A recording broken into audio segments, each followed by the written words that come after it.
So you can write on the general chat, where are you from, where you're tuning in, say hi, tell us if you have any stories to relate. So I'm going to share my screen very quickly. And here, all right. So welcome once again to Chat and Learn. This is the Ambassador edition from Power to Fly. Some housekeeping rules. You can add your questions in the Q&A session during the chat. If you have anything that you want to ask either Marjorie or me, please feel free to ask your question.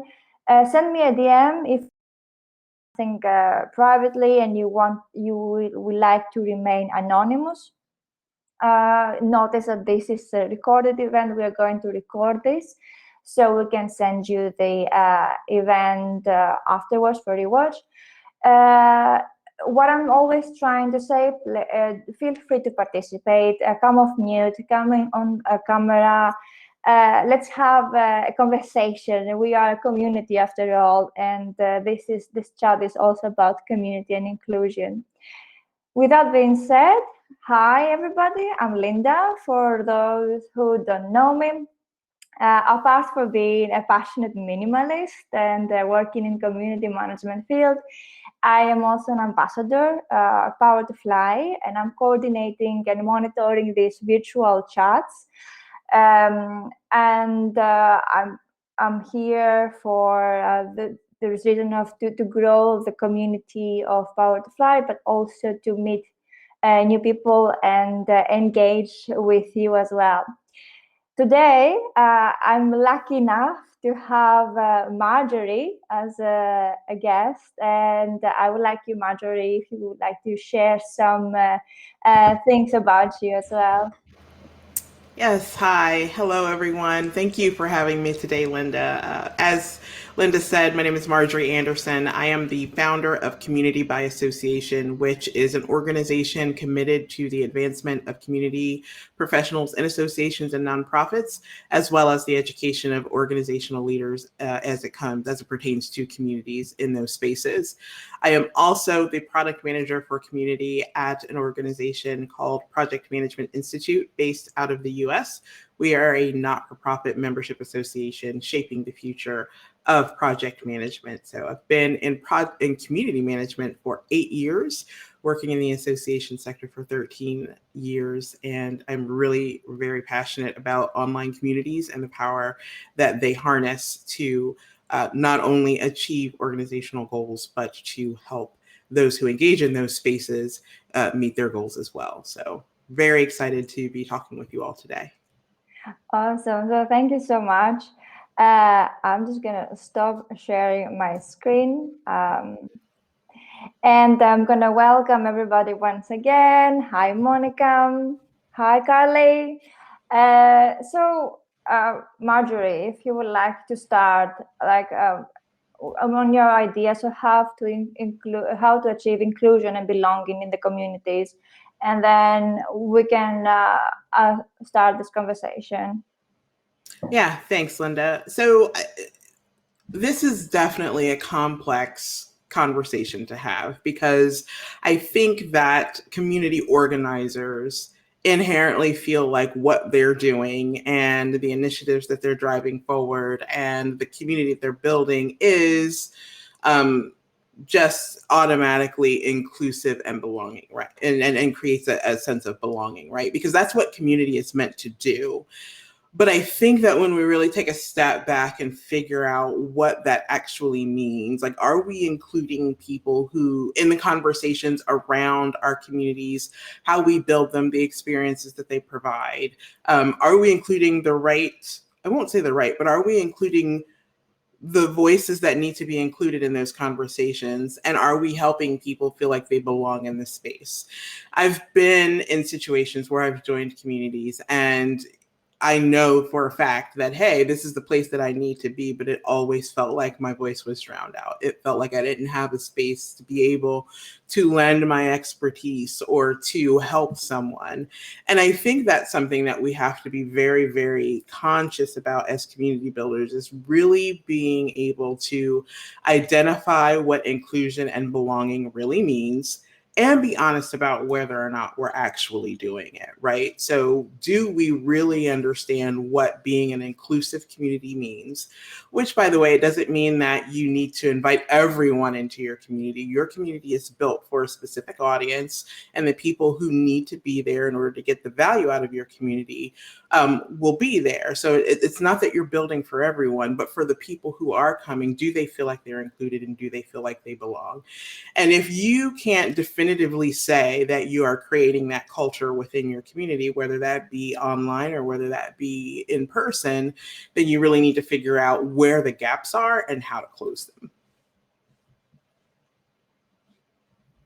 Definitely, I agree with that. It's like sometimes we have these blind spots that we don't see, like that there are gaps in our community, especially if we are the managers of the community. We think that everything is going all right, but sometimes there are things that we don't know, and that is because we don't pay attention, we don't ask questions, we are not close enough to the community to be aware of these gaps and to understand what motivates and demotivates people in our team as well.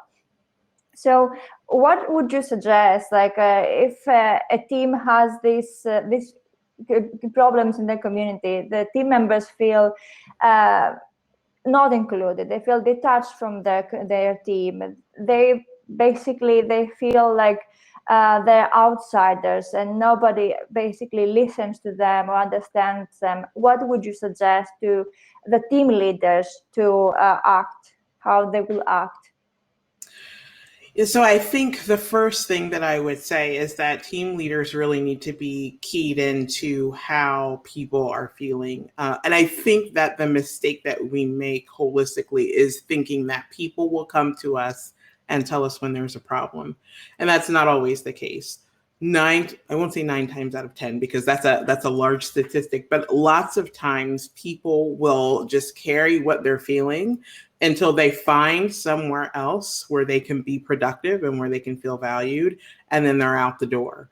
So I think that it's important when you're building a team, when you're building a community, that you open the doors to communication and that you regularly have conversations with people that you're engaging with in order to understand what they're feeling. Do they feel like their voices are being heard? Do they feel like they're being included in conversations and participating in decision making when there's the opportunity to do so? And if you're not doing that, then you are missing out on the opportunity to get that feedback and also show that you care about what's going on with your community or with your teams. And so I definitely would not leave that to chance, and don't leave it up to the individual to come to you and ask for that information. Second of all, don't do it just once, right? Just because you're asking that question once and you've got a specific amount of feedback in one point in time doesn't mean that things don't change over the course of a week, month, a year. So make sure that you're going back and having those conversations, because the way that people feel as new people are introduced to a team or a community, or as people leave the community or a team, things shift. So you have to make sure that you're checking in on a regular basis to really understand what's going on and understand whether or not you're still maintaining that kind of lens of inclusion and belonging. The third thing that I would then say to that is also don't ask just people who are highly engaged. I think one of the big problems or the blind spots that we have as leaders of teams or as leaders of communities, those who are helping build communities, is that we often hear from the people within our communities that, when things are going well, or for those who are doing magnificent things in our communities, our ambassadors, our champions, however we want to call them, we're getting good feedback from them. And they'll say, this part of the website's broken, or, this needs to be accessible so that people can, with, who are visually impaired can read it. Or for those who are hearing impaired, we need transcriptions for this particular video or whatever. So they're going to tell you where you've got some blind spots there, but then you're leaving out the voices of the people who are actually experiencing some sort of disconnect. So you have to make sure that you're not just depending on the people who are highly engaged. Figure out what's going on with some of the people who aren't as highly engaged.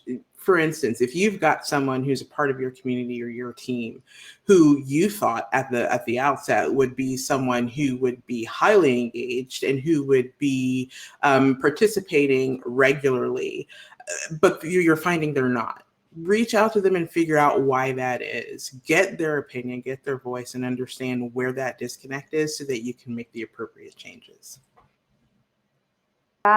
Thanks for sharing all that. I do have questions in my mind to go deeper into that.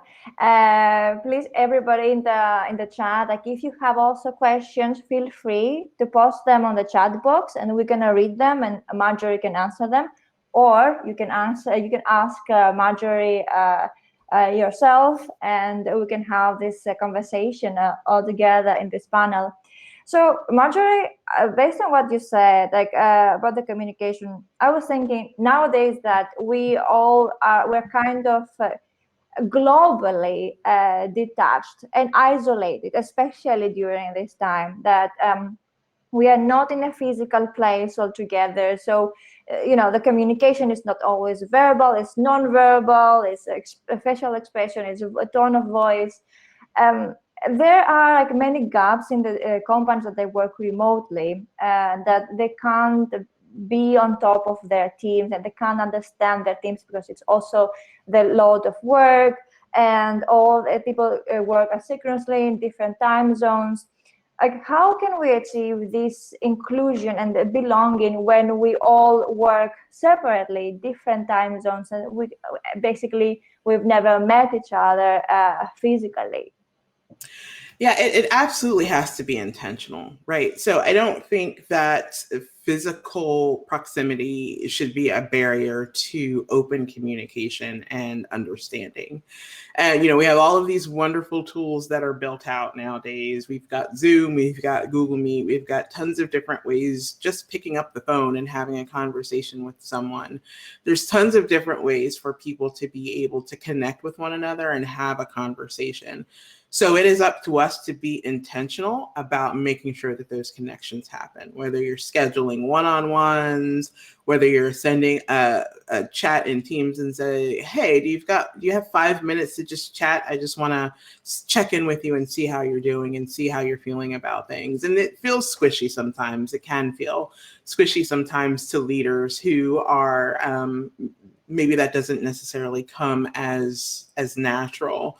But I think that what you have to remember is at the end of the day, you're dealing with people. These aren't numbers. These aren't just titles. These are people who have emotions and who have feelings. And you need to ensure that, in order to ensure that they're feeling like they are still part of the gel that holds the machine together, you have to be able to make sure that you're comfortable enough reaching out to them. They will feel it if you don't, and it will absolutely affect their productivity. It will affect their level of participation. And in many cases, these people will disconnect altogether, possibly leave either your community or your team to find where they will feel that sense of belonging and inclusion. So I think it's something that we absolutely have to be intentional about. Schedule it into your day-to-day work to check in with your team. Make sure you have one-on-ones that are scheduled regularly. When it comes to your community, make sure that you're reaching out to them and saying, hey, I'm holding office hours, happy to chat if anyone wants to just pop in between 2 and 4 on Thursday. Happy to answer any questions or talk through anything that you have questions about. So, you have to be intentional about that because they're busy too. So they're not necessarily going to take the time to reach out and say, hey, I've got something that's on my mind, unless it's something that's been stewing for a while. So just make sure that you're taking the time to get ahead of that where you can, and where you can't, you don't really have that, control over that, but do your part. Definitely. And the thing that with the team leaders and the managers is understandably they have lots of responsibilities, but to nurture and manage their team is one of them. So how often would you say that, because you mentioned like it's not only asking the question, hey, how are you, how you feel, it's everything all right, like once in a year, something like that, because that will look forced and not authentic as well. So how often would you suggest for team leads to ask questions and try to build some team building and team bonding events within the teams in order to make sure that they have a consistent presence in their team, and the team knows that their leader is there for them, to listen to them. It's not only because they heard it in the seminar and they think that it's a nice thing to do. Yeah, so for me, I for the team that I lead, I make sure that I check in with them at least bi-weekly, and it's a standing one-on-one, and I don't cancel unless they don't have anything to talk about. So even if I don't have something, I'll reach out and say, hey, I don't have anything for you this week. We can keep the time. You let me know what works for you. That said, when you're having those one-on-ones, it's not just a check-in to see how they're doing with their work. It's, also to see where there may be an opportunity for you to be a better leader for your team. So one of the questions that I always ask at the end of my one-on-ones is, what do you need from me? What could I be doing that I'm not doing? And what am I doing that's working really well for you? And I ask those three questions at the end of every one-on-one, because at the end of the day, it's not just about how much work are you churning out. It's about do you feel supported? And if you don't feel supported, where am I missing? What's missing so that I can help make sure that you do feel supported? And so that has to be something that you just make as part of your day-to-day and how you lead your team. You have to make sure that you're scheduling that time and being intentional about it and not breaking that time if it's at all possible. So and leave it up to your team members to determine the cadence of that. What I don't subscribe to is, and I thank my previous boss for this, is dictating when we'll talk. So if weekly works best for a team member, but bi-weekly or monthly weeks works best for another team member, I let them make that decision, and I'm always making myself available to them if they need to talk, outside of that time frame. So it's really something where you've got to not only, like I said, be intentional, but then work with your team member to really figure out, okay, what's going to work best in terms of making sure that we stay connected and you get what you need. So I think that's really what has to happen in order for that to work appropriately. I totally agree, and I love what you said about having the feedback loop. Like you're asking your team members, like what worked for them, what didn't work, and how you can make this better. It comes to the point where, as you said, also, it's not the me. It's not like me as the leader and the me mentality that sometimes blocks communications, because we always think about our perspective, and we can't relate to our team members because we can't see through their perspective, understand their reality. So what would be your approach to try to see the reality from somebody else's perspective and to understand their position, where they are coming from better? Yeah, I think it's always helpful and beneficial to ask how they're seeing things move forward. What is their perspective? And try to get some understanding around it, even if it doesn't make sense to you, right? So if someone tells you, I don't like the way that the strategy is working out for our team, you may think to yourself, well, how can that be? But maybe it's maybe it's something that they don't understand, or maybe it feels like because this new change in your program has taken place, they might be worked out of a job. There might be something else there. So open the conversation and allow them to tell you what is behind what they're feeling. And a lot of times that comes out, right? So you might say, hey, Jim, I understand that you've got some concerns around the new direction of the program. Tell me what that's about. Can you talk to me a little bit more about why you're feeling that way? And it may just come out that they don't understand it. Or it may come out that they feel like they've been a senior member of the team and they should have had some input into that. So opening that dialogue, and I always like to leave title at the door. I never like to enter conversations as manager to employee. I like to have those conversations as, hey, we work for the same organization. Talk to me about what you're feeling. And then we can have a conversation about, okay, well, this is why this decision was made, and this is why we made it in this way, and here's how you can help with the success of it, and see if that helps feel better. And if not, then try to really figure out what's at the heart of it, and then invite someone who may not be necessarily comfortable telling you what the problem is to tell somebody else. Hey, I get it. I know that you report to me. If this doesn't necessarily feel good or right to talk to me about how you're feeling, feel free to reach out to someone else. Talk it through with them. Either way, talk it through. And then if you've got specific questions after that, we can come back together and continue to have that conversation. But always approaching it from a place of no judgment and ensuring that you're speaking with them on a level that respects the fact that they may have specific feelings and that they may be having some doubts, or they may be feeling very excited about something that you may have to say, hey, we need to pump the brakes on that. This is not aligned with, what we're trying to do. Making sure that you hold space for that and then allow for that conversation to happen, whether it's with you or someone else, is key. Because at the end of the day, they need to feel like there's someone that they can talk to. On the flip side of that, you also need to feel that same way. So making sure that you are creating that sort of culture within your teams or within your communities is key, and then practicing what you preach.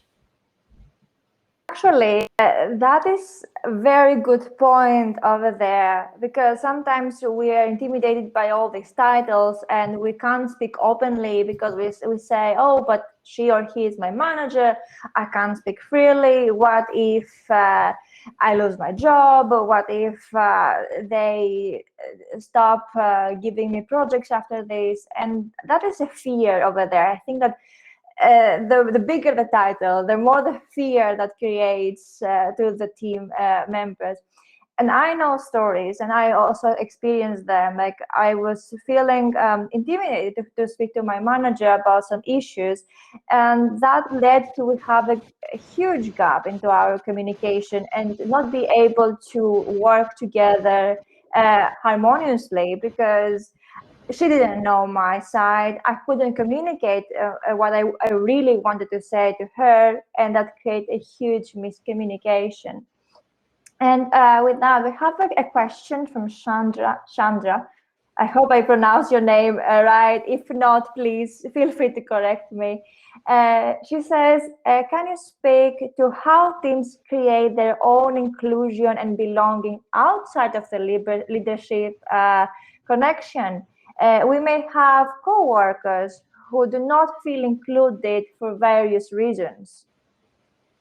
Yeah, that's a great question. And I think that it's key, first of all, that level of inclusion, belonging, not just sit with leadership, right? Because leadership's not always going to get it right. There's a very specific lens that they may be looking at things through.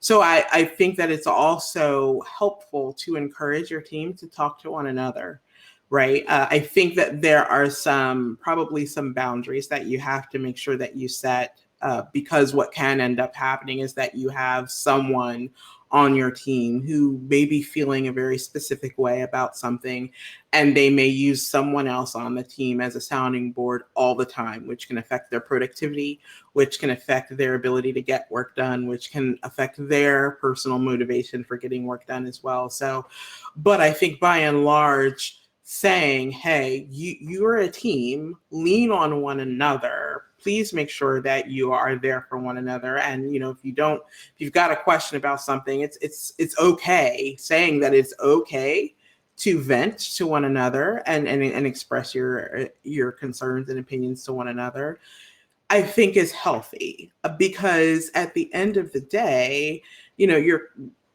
sometimes you're more apt to talk to your colleagues about a concern that you have just to get it out. It may not even be that you have a major concern. You just need to talk something through. And getting that objective opinion from someone who you don't report to is incredibly helpful. So I always tell my team, listen, lean on one another. You're here for one another. Talk to one another. Use the time that you have. Find time if you want to buddy up and do one-on-ones. Like, that is totally up to you if you're not comfortable coming to me with something. So, and that feeling of inclusion and belonging, at the end of the day, that's a team culture thing as well, right? So the team really has to be clear on their values and what is important to them in order to drive that. One of the things that I did with my team early on when I became a manager, I went from being someone who was a part of the team to now leading the team, was that I went through an exercise with them early on, and we did something called a Power of Why workshop. And what we did is we took the Start with Why framework from Simon Sinek, and we kind of morphed it into a workshop that allowed us to really figure out what our personal why was as individuals, and then connect that to how we want to operate as a team, not only with each other, but across the organization. How do we want to hold each other accountable? How do we want to support each other? How do we want to ensure that we are there for one another and moving work forward? And that was a great way for us to really then understand how we wanted to work together, and then how we wanted to work as a team and across the organization. And we still go back to that, but it really helped level set how our team culture wanted to look. And so I think that if you need to start somewhere, start with some sort of values creation activity as your team, so that you have a set of values that says, this is who we are as a team, this is how we want to work together, this is how we want to support each other, and then let that guide how you feel a sense of inclusion and belonging within your team. And that's the piece of the culture that you can affect, right? That's the piece of the culture that you have a hand in creating. And then let that be the guiding light in terms of the way forward. And then I think from there, if there's anyone who feels like they're out of lockstep with that feeling of inclusion and belonging for your team, first of all, make sure everyone agrees to what those values are. And then if someone feels like, they've kind of drifted away from that feeling of inclusion and belonging, let that be a guiding way to help figure out, how do we get that back? And it could just be that the work is not a fit for them anymore, so they feel like it's not something that they belong to, versus the team, right? So, but making sure that you have those values in place really helps guide what that feeling of inclusion and belonging feels like for the team, excluding leadership, right? Like, it doesn't have to be connected to leadership. So I hope that was helpful. And I think that's a great way in order to kind of help that be guided by the team versus leaders. Yeah, that is a great approach. I'm currently reading the book Tribal Leadership, and he is talking about all the stages of leadership, and the authors are always talking about the values and the noble causes, what brings the team together and what bonds the team, like what kind of similar values they share, and what is their common vision and mission that they want to build together. Another thing is, I know we spoke about leadership in organizations, and I understand that the belonging there is, and the inclusion forms around a job, around a motivation, which is, I am working here, this is my team, therefore I should try to belong here because we all work in the same organization. But my question is, when we voluntarily enter a team, and let's say we start a non-profit organization or another non-profit group of people, which apart from the common vision, there is nothing more apart from that. There is not a job that holds them together. It's not their position. It's not their main responsibility. When it's not the main priority to be together in the team, how we can increase the feeling of belonging and inclusion? Yeah, I think it still goes back to the shared values. I think one of the things that, regardless of whether you are in a physical space or whether you are in an online space, that really creates that sense of inclusion and belonging is shared values. So you may not be meeting on a regular basis in that type of a situation. You may not have face-to-face meetings that you participate in. You may not have regular Zoom calls.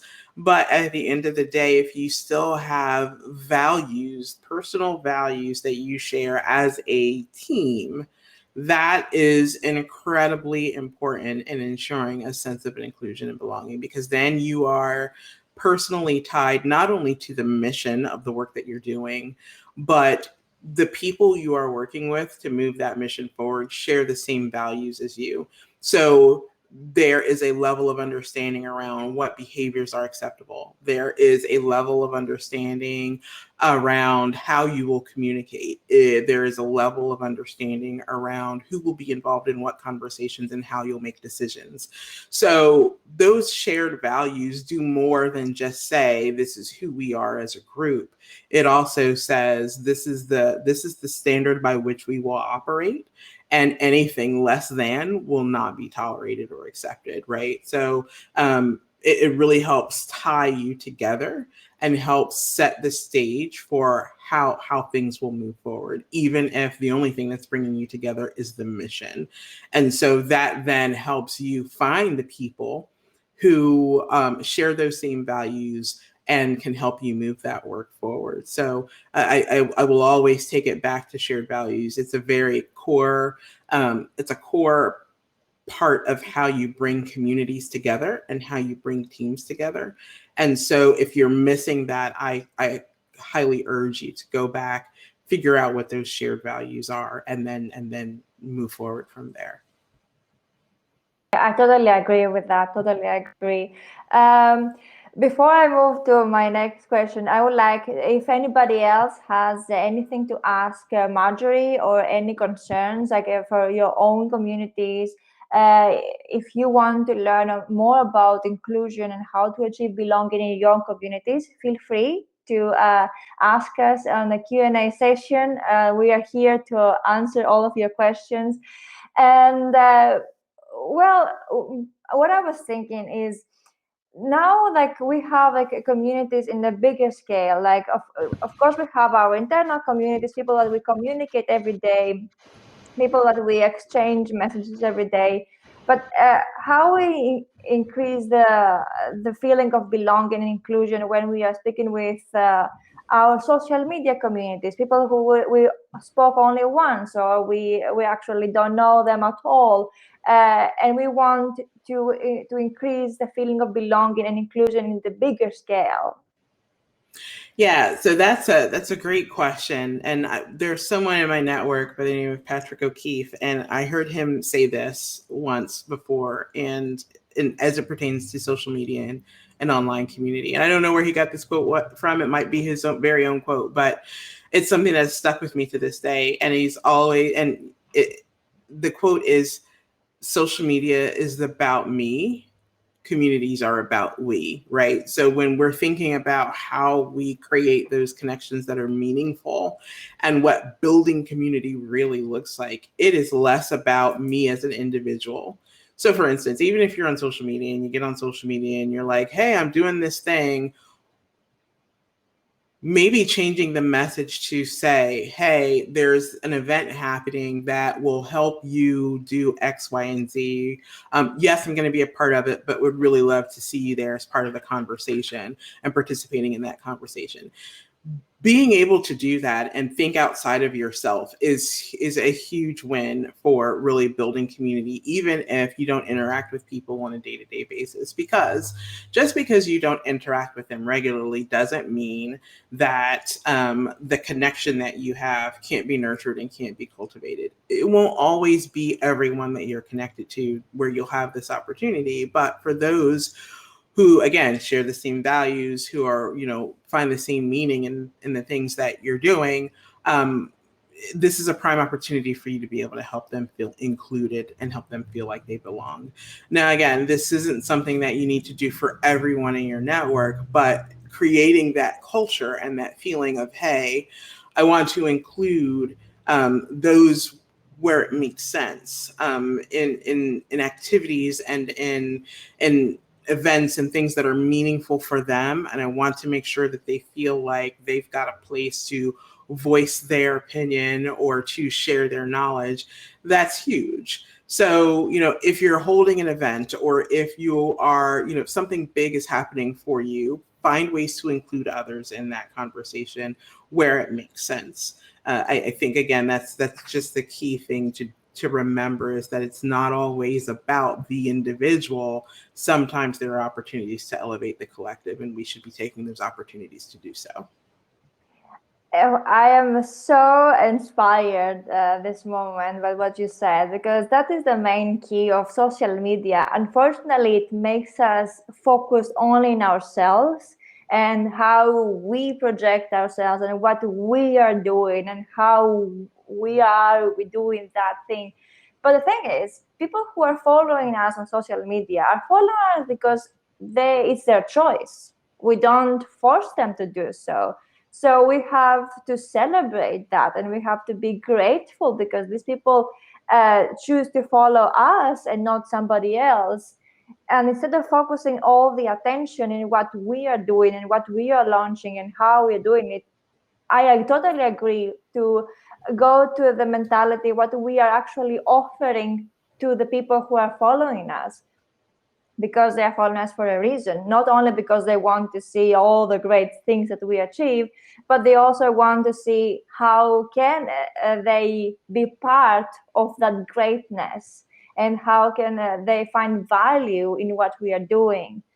So I totally agree with that. And that's something like we should talk more about, these social media approaches to the communities, in the online communities, to make sure that the message is clear and includes the people who are out there. We're not, as you say, we're not communicating daily with them, but they are part of our community and they are members that we have to nurture and make sure they are feeling included. So on another spectrum, though, Chandra, she had another question as well. She said, can we pivot to how to respectfully move a team forward without individuals who do not align with the mission or team values? Yeah, so that one's always a tough one to navigate when you're trying to move a team forward and you've got team members who don't share those same values. I think it's worth having a conversation with that team member to see where the disconnect is, and maybe where is there better alignment for them, because the work may not speak to them anymore. So they may be thinking of doing something else or exploring another opportunity. So I think it's a service to that individual to not just move forward without them and say, hey, you either get on the bus or you miss the trip, right? You figure out, what's holding them back. And it could be something that's you can fix. It could be just a disconnect between, understanding the direction of the team, or it could just be that the work doesn't serve them anymore. And then how do you then say, well, what can we do to help find something that does align with what you want to do? and be supportive of that. And I think one of the things that people leaders tend to do that can sometimes harm that culture of inclusion and belonging is only focus on the people who want to move in the same direction that we're going, right? So if you know that there's someone on your team who, you've got a team of 8 and you want to move things forward, and there's 7 of those people who are gung-ho and ready to go, and you're focusing on the development and the nurturing and the professional development of those 7, then that one person's going to feel left out, right? They're not going to feel like they're included or that they belong. So, but I think it's also our duty as people who lead teams to say to those who may not feel like that's the direction that they want to go, what can I do to help you move to where you're going to thrive and you're going to be successful? And those are real conversations we absolutely have to have. If you're not having those conversations with your team members, you're not providing leadership to them. You're just not. So it's not always about the people who want to do the things that your team is set out to do. Sometimes you have to have conversations that say, I get that this may not be right for you anymore. What can I do to help you find the thing that is right? And that has to be a part of the dialogue as well. Those are things that you should be uncovering in your one-on-ones. And if you're not uncovering those in your one-on-ones, then you should start asking those questions. It's okay to have team members who don't want to move forward with the work that you're doing. Help them find the thing that does work for them so that they can be successful. That is great what you said exactly, because I can totally agree, and I can totally confirm that they are personal stories that I know, like team leaders avoid these kind of conversations deliberately because they didn't want to put themselves in the uncomfortable position, and they didn't want to believe that some team members were not feeling the feeling of belonging. They didn't want to move forward with the team.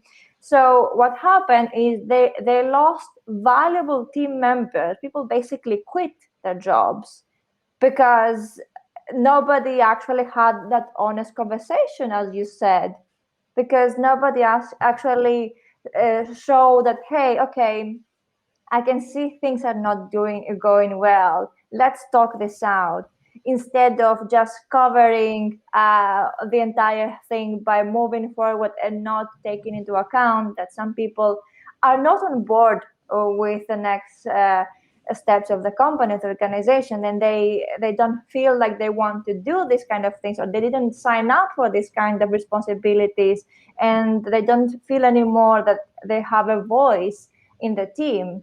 And I've seen that repeatedly happening. People feel like they don't listen to me, they don't understand me. Why should I be part of this community? Why should I always try to communicate with them where they just block me and they don't open their ears and their eyes to see that I'm actually disengaging and I'm actually not being active? Like, I know people who basically didn't participate in meetings anymore because they said, what's the point? They don't even give me room to express myself because they know I'm not going to agree with something. So I Yeah. totally agree. Yeah. Yeah. And it's important that you invite those. I've never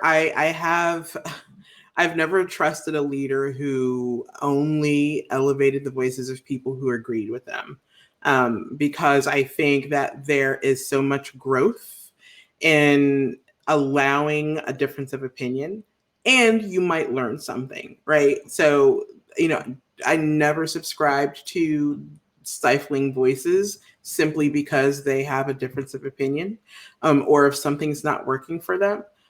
You need to uncover those things. The other part of that is that once you've uncovered it and you've explained that you're willing to help find something that's a better fit, allowing for some personal accountability on their side as well. Because what is not okay is for someone to just come to you and say, I don't like this.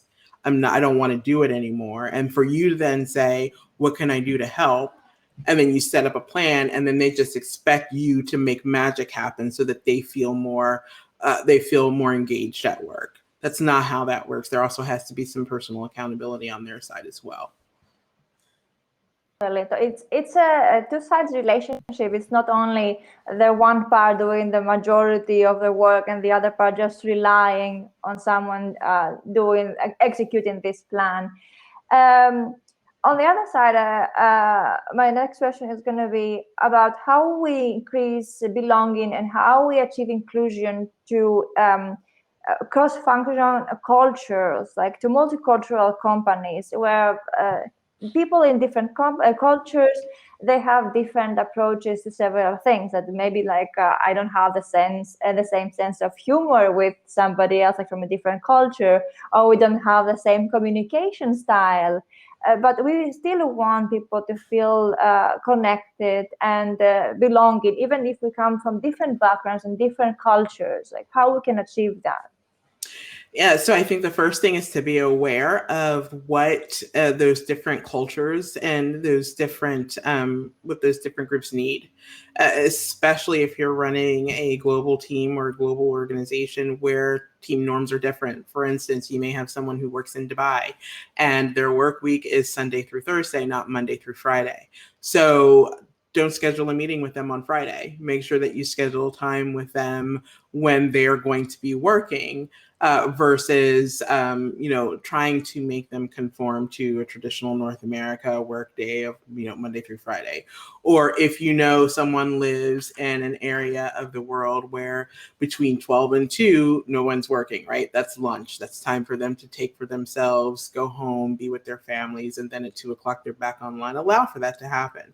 Or if there are religious reasons why someone can't be online or participating in something, allow for that to happen. So you need to be very aware. And if you're not, talk to your team members and say, from a global perspective, is there anything that I should be aware of that will help me ensure that I am respecting your boundaries, that, what are our ways of working? Let's talk about our ways of working and ensure that we are aligned so that we can work as best as we can as a team.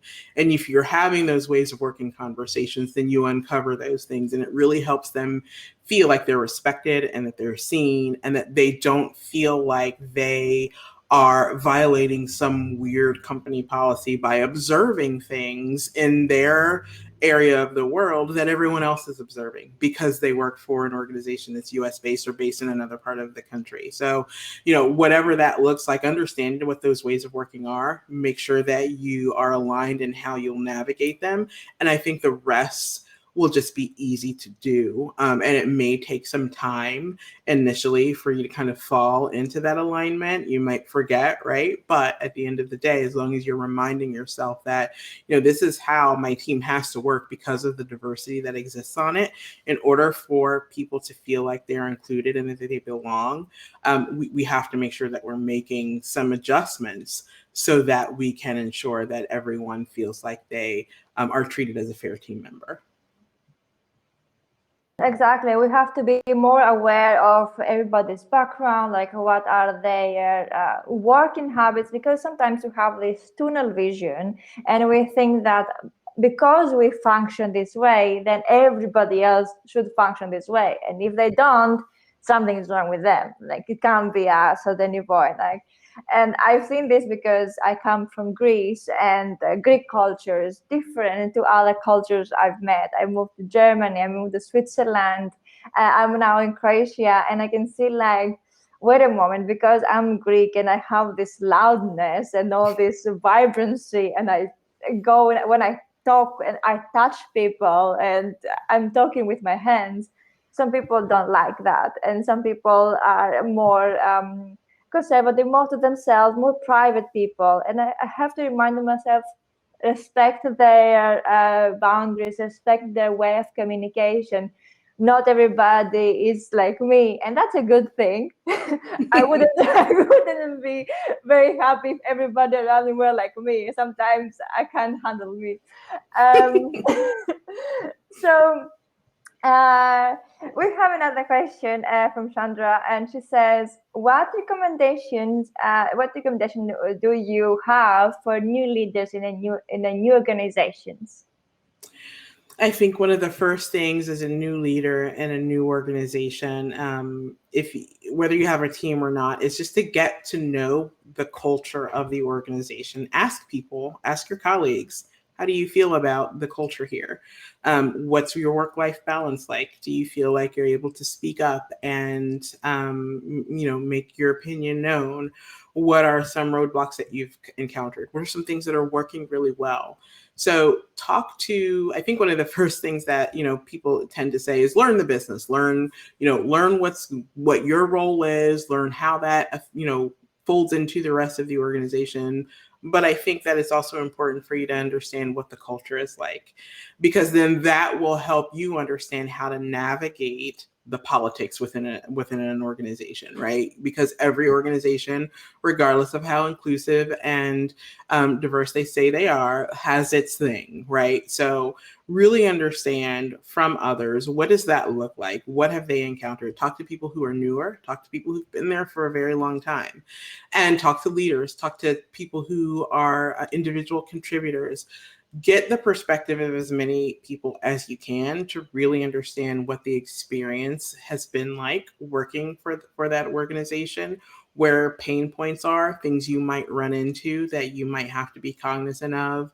And I think that's a first key thing as a new leader within a new organization. Understand what the organization is about, not just their business, but their culture. How do they value people? How do they help create work-life balance? How do they make room for innovation and new ideas? Those types of things. So I think that's a key piece of understanding what that looks like.